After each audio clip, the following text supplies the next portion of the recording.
Bring a pot of water to boil over high heat. Drop in rice noodles and stir with a fork to separate. Cook 4 to 6 minutes, until noodles are limp but still too firm to eat. Then drain and rinse with cold water. Combine the pad thai sauce ingredients in a cup, stirring well to dissolve sugar and tamarind. Warm a wok or large frying pan over medium-high heat. Add 1 to 2 tablespoons of the oil plus garlic and onion. Stir fry for 1 minute to release the fragrance. Add bok choy plus enough stock or white wine to keep ingredients frying nicely. Stir fry for 2 minutes. Push the ingredients aside and add half tablespoon more of the oil to the center of the wok or pan. Add the egg and stir fry briefly to scramble. If the pan is dry, push the ingredients aside and add a little more of the oil to the middle. Add the drained noodles and a third of the pad thai sauce. Stir fry everything together for 1 to 2 minutes. Keep the heat between medium-high and high, reducing if noodles begin to stick or burn.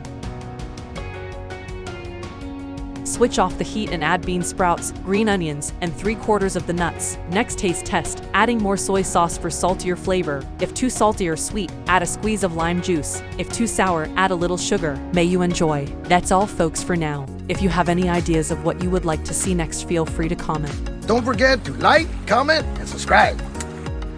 And smash that subscribe button.